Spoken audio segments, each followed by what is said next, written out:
Qu'est-ce qui a trouvé Romains chapitre 12, le verset 3? Qui peut lire pour nous? Romains 12, verset 3.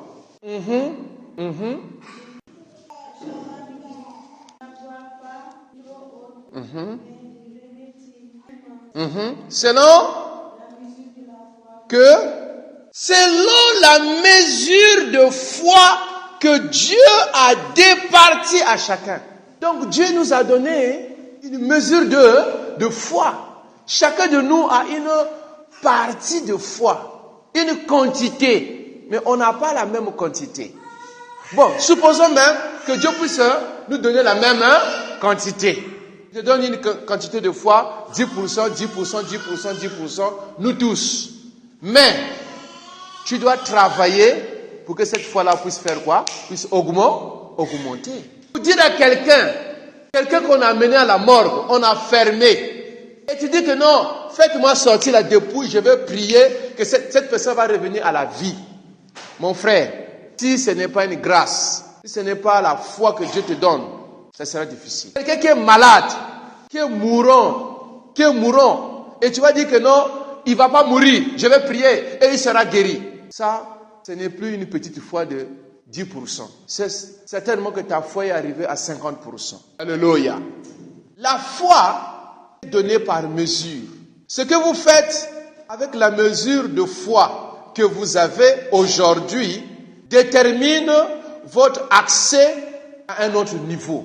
Donc, avec la petite foi là que tu as aujourd'hui là, si tu travailles ça veut dire demain tu seras à un autre niveau. Alléluia. Mais si tu as reçu la mesure de foi là, tu dors. Tu ne lis pas la parole, tu ne pries pas, tu ne cherches pas à développer cette foi. En réalité, d'ici là même, cette foi-là va diminuer, ça va s'éteindre. C'est pour cela que vous allez voir quelqu'un peut être dans l'église 20 ans, mais il ne croit même pas à certaines choses. Et souvent, ce sont des gens là qui sont des grands champions des critiques. Ah, lui là, qu'est-ce qu'il croit? Lui, il pense que c'est ceci. Il pense que lui, ils vont commencer à critiquer. Ah, il a commencé à faire quoi? Ils ont de prier pour, oh, ça va même pas durer. C'est le feu de paille. Bientôt, ils vont laisser ça. Lui. Mais oui, laisse-lui au moins essayer. Les scientifiques qui ont réussi, ils ont essayé 1000 fois. Après, ils ont réussi. Celui qui a créé la lampe que vous voyez là, l'électricité, il a échoué tant de fois. Celui qui a essayé et que ça n'a pas marché, et celui qui n'a pas essayé, c'est pas la même chose. Alléluia. On doit toujours essayer de travailler, aller de l'avant. La foi est donnée au moment de notre nouvelle naissance. C'est un fait impossible d'être sauvé sans la foi. C'est un fait. Sans la foi, c'est impossible d'être sauvé. Éphésiens 2, verset 8. Nous sommes sauvés par la foi, non par les œuvres, afin que personne ne se glorifie. Vous recevez donc une mesure de foi lors de votre salut. Mais cette mesure peut être perdue si vous ne travaillez pas pour aller de l'avant. Tu peux revenir au point zéro. C'est pour cela que vous avez vu que les gens ont cru, les gens ont dit, oui, Mangunangu Jésus-Christ, j'ai accepté Jésus. Dieu va faire, ils commencent à chanter. 3 jours après, 1 mois après, 1 année après, quand on dit, mais mon frère, Dieu est bon, tu dis, oui, mais quoi? Quelqu'un est dans le célibat, Dieu va me donner une femme, Dieu va me donner un mari. Tout à coup, il commence à voir l'âge, il dit, oui, Dieu va donner, mais... Est-ce que la foi là n'a pas été développée? On a reçu des mesures. On doit travailler pour cela. Alléluia. Marc 4, verset 40. Vite.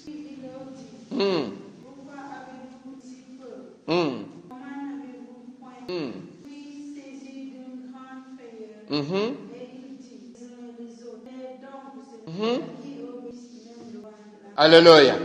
Est-ce que lorsqu'ils avaient cru en Jésus, ils n'avaient pas la foi? Ils avaient la foi. Mais devant la tempête, devant le vent, ils ont eu quoi?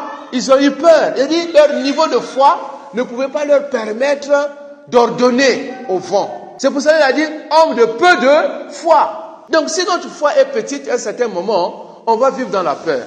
Et plusieurs chrétiens vivent dans l'angoisse, dans la peur, dans le stress, parce que leur foi est petite. Dès qu'il se met un petit problème, ils commencent à se paniquer. Avant, je vous dis la vérité, dans mes 5 premières années de ma foi, je m'inquiétais souvent. J'ai dit, mais Seigneur, comment je vais m'en sortir un jour? Surtout au Sénégal, où tu dis vraiment, Seigneur, comment je peux faire? C'est pas possible. Comment tu peux économiser pour acheter un jour un terrain? Comment tu peux faire? Même parfois pour dire, quand est-ce que je peux même aller chez moi? Est-ce que je pourrais acheter un billet d'avion, aller rendre visite à la famille au Congo? C'est pas possible. Je voyais cela comme c'est impossible parce que tu peux pas imaginer. Je me rappelle lorsque on devait aller en 2016 au Congo. Au début, lorsqu'on avait fait le plan, c'était seulement moi qui devais partir. Parce qu'on a fait les calculs et puis on avait des promesses des gens qui nous avaient promis. On a dit, bon, si on prend les promesses des gens là, si on nous donne au moins, on peut peut-être avoir 300 000 ou quelque chose comme cela. Et on pourra compléter et je vais payer le billet pour aller voir les parents. Mais tout à coup, maman, elle a eu la foi pour dire, est-ce qu'on peut parler nous tous? J'ai dit, nous tous. Mais c'est des millions. Où est-ce qu'on aura cet argent-là? En tout cas, moi, je sens qu'on va aller nous tous. J'ai dit, Seigneur, pas me créer des problèmes ici. Là. Comment on va faire pour aller nous tous? Et moi, à un certain moment, le Seigneur me dit, est-ce que Dieu est incapable? Ma foi était petite, mais tout à coup, je devais augmenter ma foi. Je devais prier pour que Dieu me donne la conviction. Et quand le Seigneur m'a convaincu, j'ai dit, c'est possible. Allez, on va faire les valises sans argent. On va aller à Dakar et on va continuer à prier et Dieu pourvoira. Et c'est ce qui s'est passé. Miraculeusement, même quand on a eu le billet, j'ai dit, bon, voilà, on a le billet. Mais tu vas aller sortir devant les gens, les mains vides. Comment tu vas aller dire aux gens, bon, je suis venu, voilà, les enfants, on est venus, tout ça là. Et qu'est-ce que vous avez amené? Ce serait difficile. Mais qu'est-ce que Dieu va faire? Dieu a pourvu afin qu'on puisse avoir les petites choses qu'on peut donner au moins à certaines personnes. Même si on ne peut pas donner à tout le monde, mais au moins à certaines personnes clés qu'on dit non, au moins prends un petit souvenir de notre part. Mais ma foi était petite. Il a fallu que le Seigneur puisse me faire grâce, que je puisse que ma foi puisse augmenter. Chacun de nous peut témoigner dans beaucoup de choses. Des choses aujourd'hui que le Seigneur, quand tu revois encore le passé, tu dis, aujourd'hui je suis vraiment à ce niveau-là. Aujourd'hui j'ai ceci, aujourd'hui j'ai cela. Dieu a fait grâce. Et tu avais cru. Parfois même au moment où tu priais, tu n'avais même pas assez de foi. Mais Dieu t'a donné la conviction que Dieu va faire. C'est pour cela qu'il dit que mon juste vivra par ta foi. C'est par sa foi que mon juste va vivre. Donc nous devons grandir dans la foi. Toute croissance puissante nécessite vraiment une foi. Même dans le ministère, si tu ne crois pas que Dieu va se glorifier, tu ne pourras pas avancer dans le ministère. Donc l'huile ne doit pas manquer, comme on a dit la fois passée. On doit grandir, on doit faire des efforts. Thessaloniciens chapitre 1, le verset 3. On doit aller de l'avant. Alléluia. On doit aller de l'avant. Alors vous pouvez lire à la maison. Mais nous devons aussi grandir dans la parole. On doit aussi grandir dans la parole de Dieu. Acte 19, verset 20. Quelqu'un va lire rapidement. Dans la parole. Acte 19. Bon, si possible, on peut même commencer à partir du verset 11 jusqu'au verset 20. Oui, 11 à 20.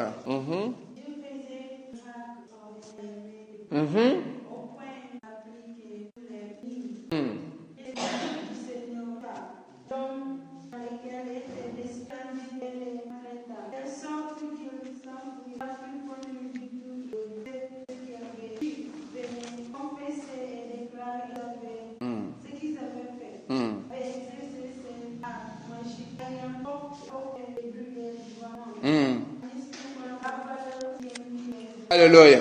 Ici, comment est-ce que on est en train de dire on doit grandir dans la parole? Parce que nous avons vu que Paul, il était en train de faire le miracle. Mais ici, le niveau spirituel de Paul était encore très élevé. Avant, peut-être, il pouvait toucher les malades, mais cette fois-ci, là, même le tissu, même le linge, seulement de Paul pouvait guérir les malades. Et ici, nous sommes à Acte chapitre 19. Donc, l'onction ou la grâce que Paul avait, il s'est converti dans chapitre 9, 10, 11, 12, 13. Et ici, là, c'est pas le même niveau.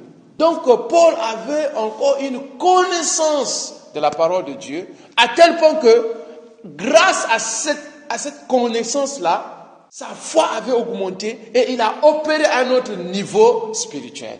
Donc, la parole de Dieu, plus que nous lisons, plus que nous comprenons les Écritures, alors tu commences à nager dans certaines choses. Jusqu'à présent, je vais vous enseigner les actes prophétiques plus tard. Mais l'année qui vient de passer là, depuis des années, je suis chrétien, je n'avais jamais saisi l'importance ou bien pratique même des actes prophétiques. Comment est-ce que tu peux poser un acte et Dieu va maintenant agir selon l'acte que tu viens de poser? Alléluia. C'est pour cela maintenant, tu vas maintenant comprendre que même la puissance même de la parole, quand je dis la puissance de la parole, je ne parle pas seulement de la parole de Dieu, même ta parole, même ta langue. Alléluia. La puissance de la confession. Et pourtant, nous avons prêché cela la semaine prophétique. C'est venu de là. Mais il y a encore une autre connaissance que tu auras, à tel point que tu peux déclarer quelque chose et la chose va suivre. Si réellement tu es dans l'obéissance de la parole, tu es arrivé à un niveau de la connaissance de la parole où tu peux faire certaines choses. Et c'est pour cela même, si tu n'as pas assez de connaissances, tu vas aller faire la délivrance. Si tu ne fais pas attention, c'est toi qu'on va délivrer. Est-ce que vous comprenez ce que j'ai envie de dire? Il y a des gens qui disent, ah non, si tu pries pour les malades, la maladie va sauter dans le corps de quelqu'un, ça va venir sur toi. Oh, des connaissances. Ah non, moi je ne peux pas chasser les démons parce que les démons là, ils vont encore t'attaquer, tout. Oui, mais tu dois savoir qui es-tu en Jésus. Ce n'est pas ta force, ce n'est pas ta puissance qui va chasser les démons. C'est l'onction, la puissance que Dieu a déposée dans ta vie qui va opérer. Donc même pour exercer un ministère, on doit grandir dans la connaissance, mes amis. C'est pour cela, n'abandonne pas ta Bible. Lis et relis encore et encore et encore. S'il y a un séminaire, il y a un enseignement, il y a un culte, il y a une retraite, on va enseigner. Cours pour apprendre encore. Parce qu'il y a quelque chose que tu as besoin de comprendre. Alléluia. Il y a un plus. Ne te limite pas. Même si tu as lu 50 fois la Bible, ne pense pas que tu connais toutes choses. Non, il y a quelque chose qui t'échappe. Il y a quelque chose qui t'échappe. Regardez aujourd'hui, beaucoup de gens, quand on leur parle de brisement de liens, ils ne comprennent pas ça. Aujourd'hui, même l'héréditaire, les maladies héréditaires, maintenant la liste est longue. Avant, je ne pensais même pas que, par exemple, certaines maladies étaient vraiment des maladies héréditaires. C'est maintenant là même au niveau de l'hôpital, quand tu vas, on te dit non, est-ce que ton père était diabétique? Ah, toi aussi fais attention. Est-ce que ton père était cardiaque? Est-ce que, même la folie, on va te demander, est-ce que dans votre famille, est-ce qu'il y a quelqu'un qui a déjà souffert de la folie? Oui. Avant, la science ne pouvait pas, il ne donnait pas de détails sur cela. Et c'est la même chose aussi. Aujourd'hui, beaucoup de chrétiens pensent que les liens héréditaires là, ça n'existe pas. Ça existe dans le caractère surtout. Je ne parle pas toujours des démons que non, tu as hérité les démons de ton père. Non, mais dans le caractère. Tu vas voir qu'il y a toujours des caractères négatifs qui reviennent de temps en temps dans ta vie que tu as hérité de ton père, de ta mère. Alors, si tu es un enfant de Dieu, tu dois commencer à prier contre ça. Alléluia. Tu dois commencer à prier contre ça. Ça, c'est notre enseignement. Mais il faut connaître. Combien d'hommes de Dieu que Dieu a utilisé puissamment, et un bon matin, il s'est retrouvé de l'autre côté, tombé. Et si tu regardes ce qu'il a fait tomber, c'est le même problème que son père avait. Alléluia. On doit grandir aussi dans la connaissance. Notre connaissance doit grandir. On doit payer le prix. Si tu vas faire veillée d'enseignement, séminaire, conférence, une semaine, 40 jours dans je ne sais pas quoi, paye le prix. Aujourd'hui, plusieurs personnes veulent servir le Seigneur, mais ils ne veulent pas payer le prix pour apprendre la parole de Dieu. Ah, qu'est-ce que je vais faire avec la théologie? Qu'est-ce que je vais faire avec l'étude biblique? L'enseignant va m'enseigner. Ok, l'enseignant va t'enseigner, c'est bon. Comme je disais hier, pourquoi l'ange n'est pas allé annoncer l'évangile à Corneille? Ils ont eu besoin de Pierre. Très faux. Pourquoi Dieu, on va arriver là-bas, la route sur la route de Damas. Pourquoi Dieu lui-même, Jésus, pourquoi il n'a pas enlevé les écailles de Paul? Où est-ce qu'il l'a envoyé? Chez qui? Chez qui? Chez Ananias. Pour qu'elle puisse faire quoi? Qu'il puisse imposer les mains. Ça aussi, c'est notre enseignement. Parfois, on est orgueilleux. On pense que le Saint-Esprit va... Non. Dieu peut t'enseigner des choses directement, mais Dieu peut passer par quelqu'un. Parfois même, il va vouloir même briser quelque chose dans ta vie. Et Paul devait passer par le brisement. Il fallait que Ananias puisse l'imposer les mains. Pour que les écailles tombent, il fallait que Ananias lui impose les mains.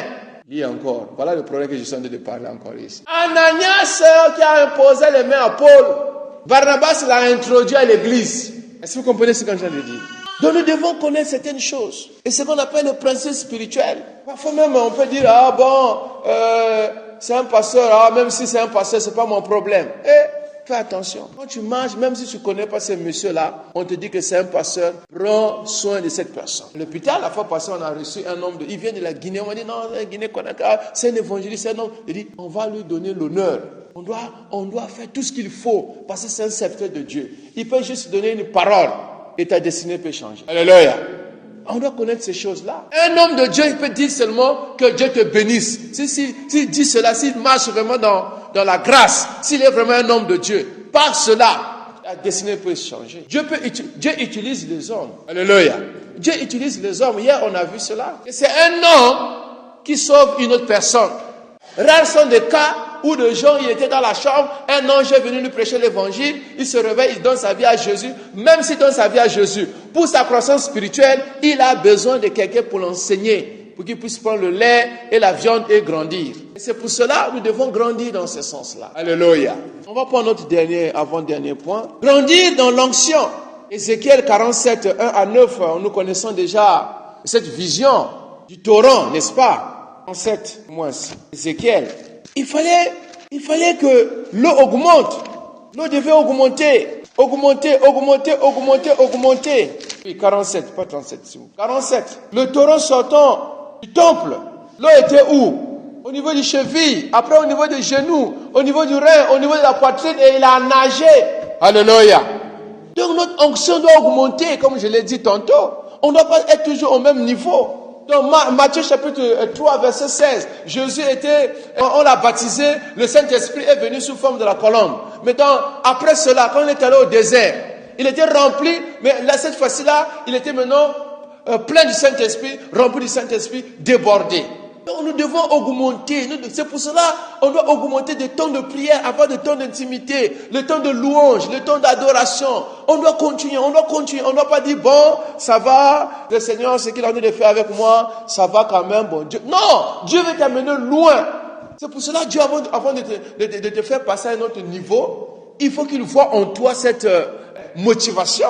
C'est pour cela dans 1 Corinthiens chapitre 16, verset 1, il dit aspirer aux dons. N'est-ce pas, c'est 16? Oui, 14. 1 Corinthiens, je ne vais pas massacrer. Je crois 1 Corinthiens chapitre 14, verset 1. On va lire, si je ne me trompe pas, verset 1.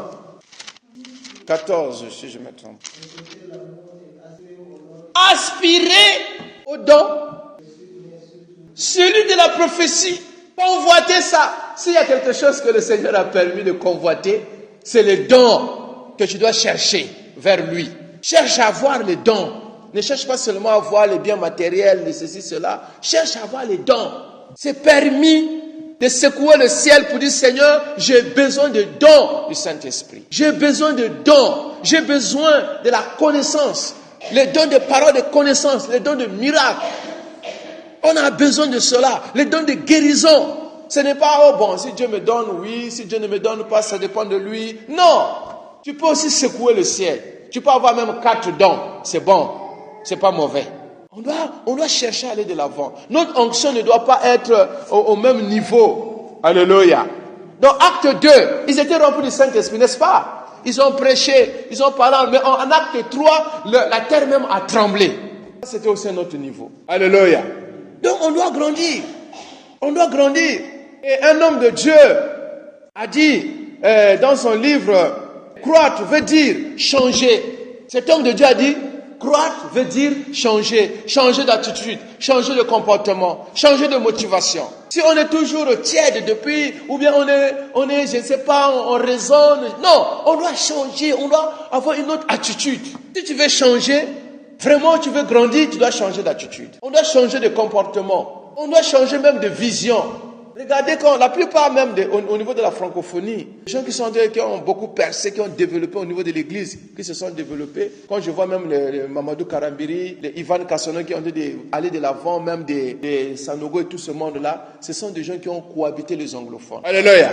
Parce que la vision, les anglophones, c'est des hommes de vision. Quand un Américain va faire même une bouteille de coca, il va faire même une bouteille de coca de 2 litres. Et les Français vont faire une petite bouteille, même pas 1 litre. Donc si toi tu veux boire, tu vois seulement le coca, ou bien même je ne sais pas quelle boisson de petites choses, tu vas rester dans les petites choses. Mais si on a une vision de grandes choses, on va réaliser aussi de grandes choses. Notre façon de voir doit changer. Notre façon de voir doit changer. On doit avoir de grandes visions. Donc nous devons changer d'attitude. Si tu veux aller loin, tu veux que Dieu puisse faire de grandes choses avec toi. Mais si notre façon de voir des choses n'a pas changé, on n'ira pas loin. Alléluia. On doit quitter les principes de base, les principes élémentaires. Hébreux chapitre 6, verset 2, 1 à 2. Quitter les principes de base. Il dit non, on doit grandir. 1 à 2. Laissez.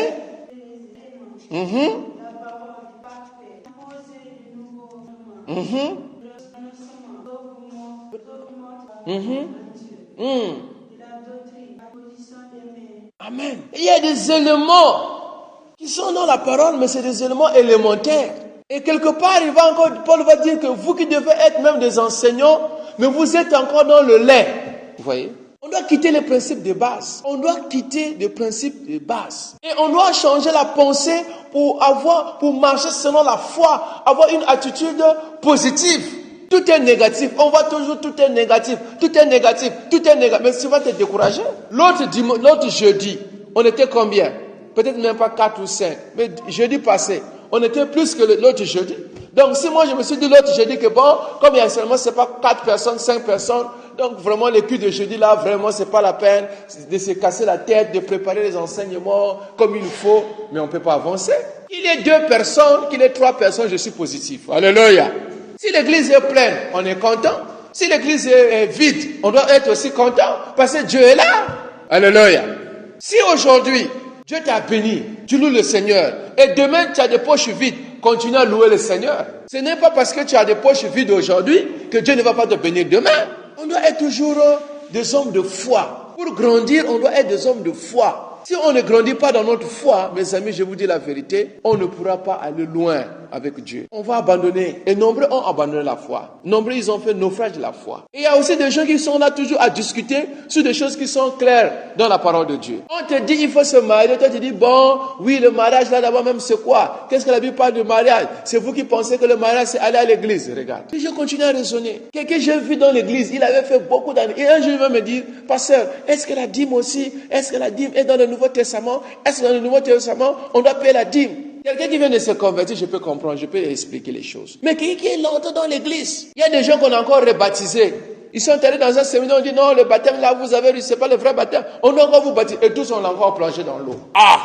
Pourquoi? Parce qu'ils n'ont pas grandi. Ils étaient dans l'église, mais ils n'ont pas cherché à grandir. Ils n'ont pas cherché à grandir. Que le Seigneur nous aide. Si on quitte les choses élémentaires, nous allons passer à un autre niveau. Et nous allons dépasser les gens de notre génération. Parce que l'Esprit de Dieu va te devancer. Alléluia.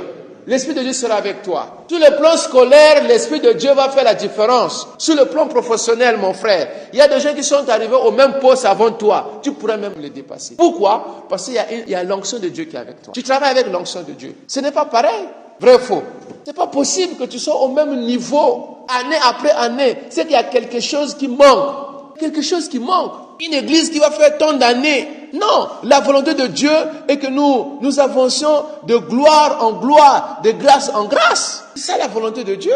Nous puissions aller de gloire en gloire, de grâce en grâce. Que le Seigneur nous aide. Que le Seigneur nous aide. Je désire avancer. Il faut qu'on se développe. Sur le plan spirituel, sur le plan social, c'est le désir de Dieu. Dieu ne veut pas seulement qu'on reste au même niveau. Année après année, même chose, même niveau. On n'avance pas. Non, on doit avancer. On doit avancer. Ma vie doit avancer. Cela dépend de nous. La grâce est là, la foi est là. Dieu a déjà tout fait. Cela ne dépend que de nous. Si on va le puiser, on puise. Si on veut grandir, on va grandir. Si on ne veut pas grandir, on va rester les mêmes personnes. Que Dieu nous aide. Que Dieu nous aide. On va juste prier, demander la grâce par rapport à tout cela. Et j'espère qu'on va noter demain, dans l'intercession, nous allons vraiment beaucoup prier par rapport aux différents points. Que Dieu nous aide vraiment à aller de l'avant. Que ma foi grandisse. Je dois grandir dans la connaissance. Je dois grandir dans l'onction. Je dois grandir sur le plan financier. La loi de la multiplication. Le patron, il avait donné les talents. Il y a les autres qui n'ont pas multiplié leurs talents.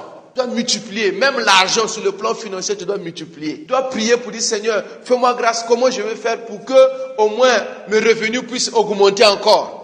Tu commences à prier parce que Dieu veut que tu te développes. Dieu veut que tu te développes. Dieu veut que tu avances. Le développement, c'est pour les enfants de Dieu. Que le Seigneur nous fortifie.